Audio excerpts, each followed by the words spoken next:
Na nataka mtazamaji pia tuangazie matukio yanayoweza kusababisha mtu kunyongwa katika taifa la Vietnam. Matukio ya amri ya kunyongwa kwa Mkenya Margaret Nduta Macharia aliye na umri wa miaka 37 kule Vietnam iliibua hisia na uangalifu mkali kuhusu sheria za nchi za Ulaya kuhusu ulanguzi wa dawa za kulevya. Nduta alishikwa mnamo Machi tarehe 6 mwaka 2025 baada ya kupatikana na hatia ya kusafirisha kilo 2 za mihadarati aina ya cocaine kutumia uwanja wa ndege wa Tan Hat katika mji wa Chi Minh, sio bana.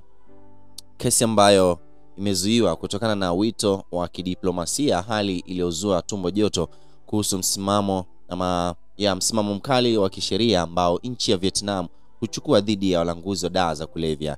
Nchi hiyo iliyo na sheria kali ambazo usipozingatia huenda makuu yakakufika, yakiwemo kunyongwa kwa mfano, na baadhi ya sheria na masharti ambayo taifa hilo huweka kuzingatia ni kama kifo dhidi ya usafirishaji wa dawa za kulevya. Nchi hiyo huweza kuwa na sheria kali dhidi ya ulanguzi wa dawa za kulevya duniani kote. Kulingana na sheria za nchi hiyo, usafirishaji wa gramu zaidi ya 600 za heroini au zaidi ya kilo 2.5 huweza kusawasishwa na mtu kunyongwa. Katika kesi ya Nduta, maafisa wa ukaguzi waliweza kubaini kuwa zaidi ya kilo 2 za cocaine zilizokuwa zimefichwa ndani ya begi lake zilipatikana, licha ya yeye kusisitiza kuwa hakuwa na ufahamu wa dawa hizo kupatikana katika mkoba wake, ila mamlaka ilimueleza kuwa mapuuza si utetezi na sheria za Vietnam dhidi ya ulanguzi wa dawa za kulevya zingechukua mkondo wake ipasavyo. Uhalifu mwingine ni kunyongwa kwa kupatikana kama umejidunga dawa hizo za kulevya. Mataifa mengi yanapozidi kuachana na sheria hiyo, taifa la Vietnam lingali limeshikilia msimamo huo wa kunyonga watu. Tangu mwaka 2013 taifa hilo limebadilisha mtindo uliokuwepo wa kupigwa risasi na badala yake likakumbatia mtindo wa kunyonga, licha ya kuwepo kwa shinikizo nyingi kutoka kwa mashirika ya haki za binadamu kurai taifa hilo kuasi mtindo huo. Bado taifa la Vietnam lingali limeshikilia mkondo huo kuhusu kunyonga watu.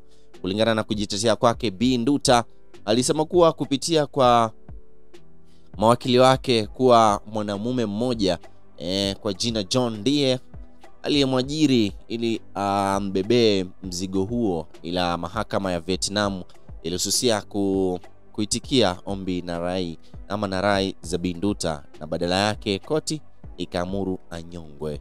Taifa la Vietnam huweza kusawazishwa wale wote ambao ni raia wa taifa hilo au wageni kwa kunyongwa pasi kuweka mipaka. Katika miaka ya hivi karibuni raia wengi wameweza kunyongwa.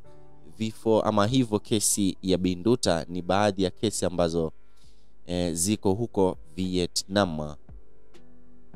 Hapa Kenya, familia ya Bi Nduta iliweza kuomba taifa la Kenya kuingilia kati kumwauni mwanao dhidi ya kunyongwa. Seneta wa Kisii aliweza kuiomba serikali ya Kenya kupitia kwa ubalozi wake Vietnam kuingilia kati ili kumwani Bi Nduta au akitumikie kifungo chake hapa nchini Kenya. Wito kutoka kwa umma na diplomasia kwa jumla, makundi mbalimbali yalirai diplomasia ya Kenya kuingilia kati kubaini chanzo kikuu ni nini kilikusudiwa kuwa raia wengi wanaopatikana huko ambao kipato chao ni haba huweza kunyanyaswa na mabwenyenye na kupagazwa na kusingiziwa dawa za kulevya.